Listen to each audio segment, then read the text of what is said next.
Bismillahirrahmanirrahim. Alhamdulillahi rabbil alamin. Wa bihi nasta'inuhu ala umuri dunya wa din. Thumma salatu wassalamu ala rasulullah sallallahu alayhi wa sallam. Atumutenda Allahu azza wa jalla.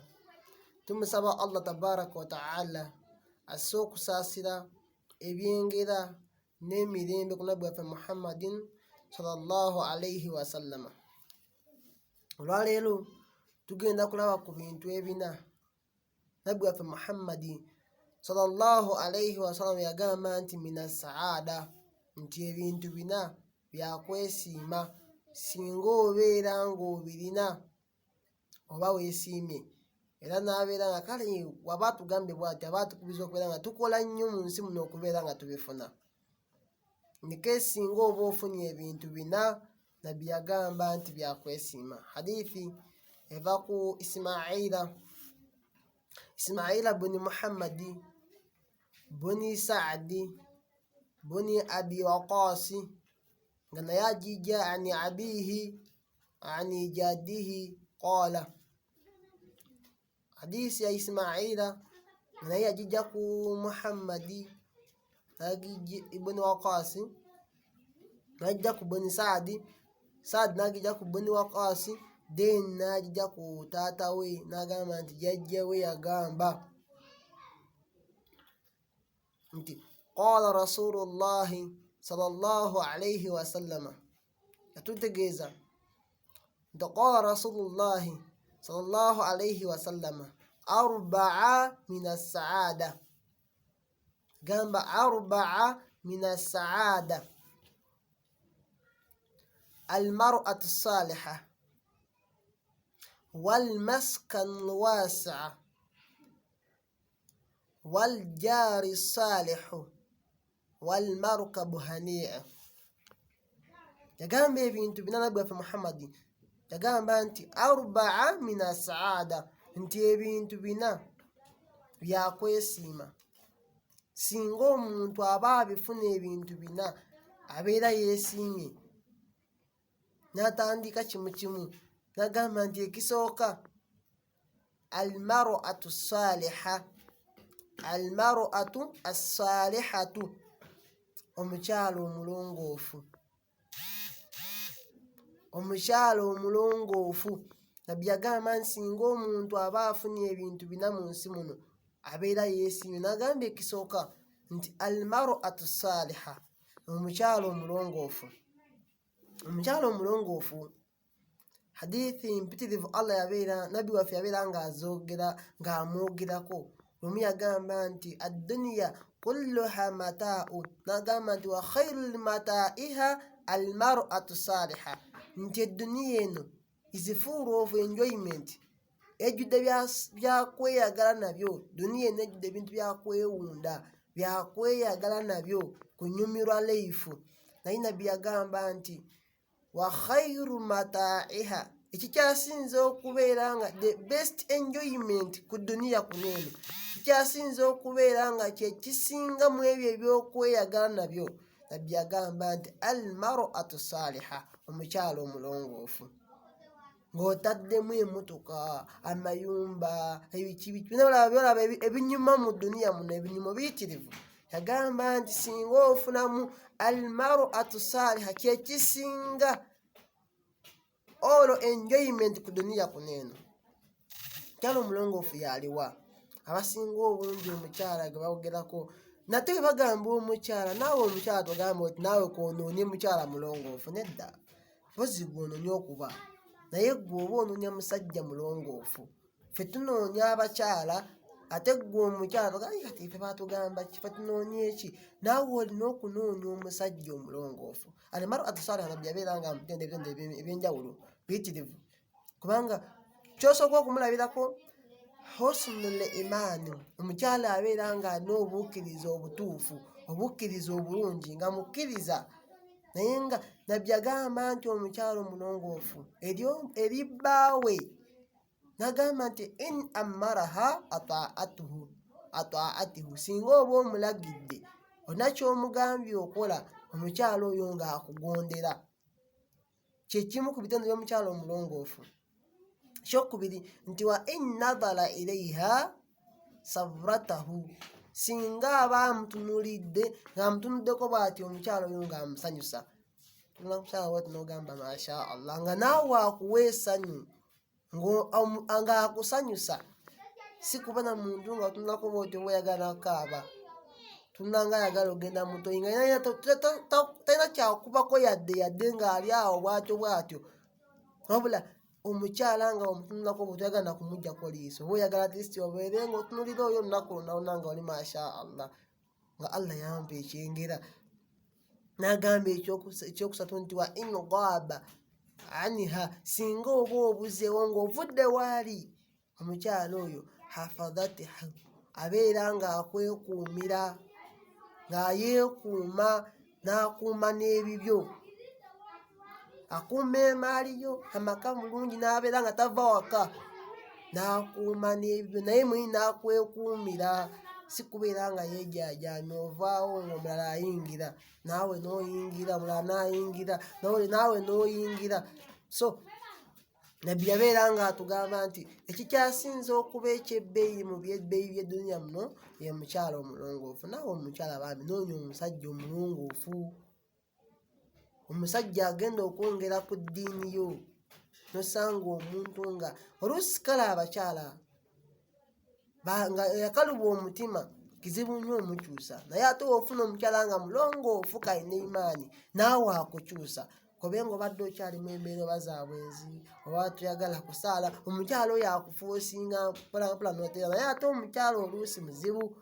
Obanga ofuna omukyala nga si mulongoofu kiba kizibu, obanga ojja omukyala asaala nga wooli, ayambalako obulungi nga wooli, era n'ogamba oti ngenze mu safaari nnaku 3 tasiiba waka. So nabbi yabeera ng'atugamba ekisooka omukyala omulongoofu. Then ekyokubiri olw'obudde yagamba nti wal maskan lwasi'a, okuba n'amaka nga magazi, spacious house oba spacious home, nga waliwo space, amazinga wasa amagazi, enyumba nga ngazi, enyumba oba amaka nga magazi, nga waliwo ku space, si kantu kafunda ofulumba bwoti olinya obi olinya wa neighbor nga babeera ku mizigo, ofuluma obi bwoti olinya wa neighbor, gira bwoti otambye mwana wa neighbor, tosobola nakwegazaanya kade okyuka bwoti okwonya oli omukono. So nabbi yabeera ng'agamba nti mu bimu ebyokwesiima mu nsi muno ng'ovudde ku mukyala omulongoofu, yagamba nti ali maskan lwasi. Atubula baaliwo nabbi duwa gye yabeeranga ng'asinga nnyo okusaba, yagamba nti rabbi ighfiru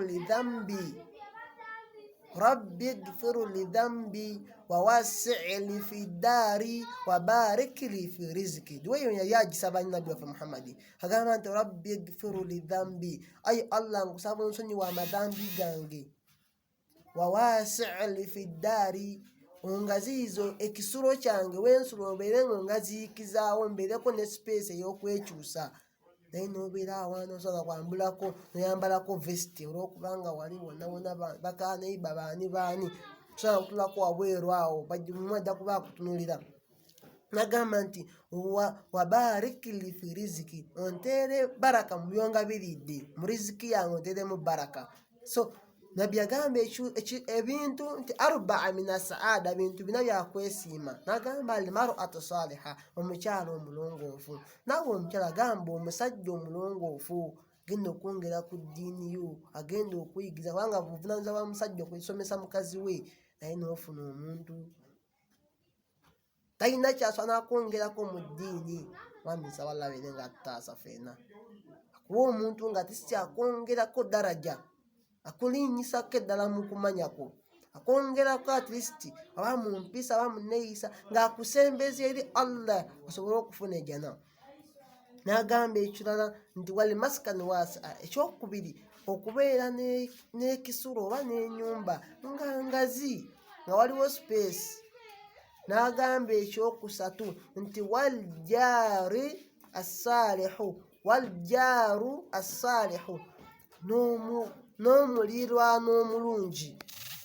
okuba n'emuliraanwa nga mukkaanya, si buli kaseera kuyomba. Waliwo omuntu nga wowe tosobola kufunawo mirembe nga buli kaseera kuyomba neiba enkoko yo wegendako ewuwe nepamayo, olina ogenda olongoosa osiimuule gye bali nga jasi enkoko yo nemala egendako ewuwe, olina ogenda osiimuule. So kati Allah akutaasi, nabbi asabanga duwa ng'asaba nnyo Allah bambi yayogera ku bintu ekyasinza okuba ebibino kubeera n'omuliraanwa nga mubi, omuliraano nga mubi nga temukkaanya, buli kaseera kuyomba. Nabbi ng'asaba nnyo Allah muwe ba neighbors nga balungi, neighborhood eno nga nungi, kubanga aba akuyamba otambulira ku milla oba ku busiraamu bulungi. Naye buli neighbor abeera nga mubi n'obusiraamu buggwawo. Kasiraamu naye kayombayomba buli kimu, buli kaseera mubeera mu kuleekaana. Ekisemba ekyokuna, nabbi waffe yagamba nti wal marqabu lihanii, okuba n'ekyebagalo oba entambula ekuwa essanyu ey'emirembe, hanii happy, ng'ekuwa happiness. Katugeze oba olina motoka, si kuba na motoka nga buli kaseera nga tosobola na kutuuka gy'ogenda okuggyako nga otuusayo in hardship, mu bugubi omaze kutoba. Nabbi yagamba nsaba nnyo Allah akuwa ekyebagalo nga kikutuusa gy'olaga nga tokooyeemu yadde, si kumala kubeera awo nga weena entuyo ezikuyiseemu. Nabbi yagamba nti saba Allah akuwe, oba beera nga Allah waaba akuwa kyebagalo mu bintu eby'emirembe ng'obeera weesiimye, mulimu okubeera ni almarqabu alhanii, okuba n'ekyebagalo nga kirungi ekikuweesa essanyu ekitakumalaako mirembe, ng'okutuuka gy'olaga otuukayo mu budde bwennyini bweyagadde ate nga tokooye, si kutuuka nga nanolira exhausted tokyasobola wadde n'okusaala nga tekisobola na kubeera nga kikukkiza okusaala, n'ekyokulaba nga kikujja kukujjukira Allah, ekyebagalo nga kikuwa emirembe, ng'obeera comfortable, noyongera okubeera nga oli mukyo ogenda naye ng'ate oli kwa dhikaari, subhanallah alhamdulillah, nga weebaza Allah ng'oli mu kyebagalo ekyo nga kikuwa emirembe, obeera comfortable, tekikukooya kutuuka gy'olaga ate nga kikuwa essanyu, tekikukaluubiriza. Kubanga nabbi yagamba nti bintu byasinza okuba n'ekyebagalo oba motoka oba piki bakagaali naye nga kakumalako emirembe, buli kaseera obeera mu mukanika hardship, kutya nakola ki katono kati kafudde, n'emirembe negikugwako n'ogwesa n'essanyu, ogenda otuuka nga nawe n'okooye n'adhikaari nga kakujja kukujjukira Allah. Kaseera obeera mu kwesuuza kikutuuka kino n'osamba n'okola ki n'odda wali naye nga bikusumbuwa. So nabbi yagamba singa oba ofunye ebintu bina mu nsi samale oba weesiimye. Ekisooka yagamba almar'atu saaliha, omukyalo omulongoofu. Ekyokubiri n'agamba wal maskanu lwasi'a, ekisulo ekigazi oba amaka amagazi nga waliwo spacious home. Ekyokusatu n'agamba nti wal jaaru saalihu, okuba n'omuliraano omulungi oba omulongoofu. Then ekisembe ekyokuna n'agamba nti wal marqabu lihanii, n'okuba n'ekyebagalo oba entambula ekuwa essanyu. Wa barakallahu fikum wa jazakumullahu khairan fi dunya wal akhirah.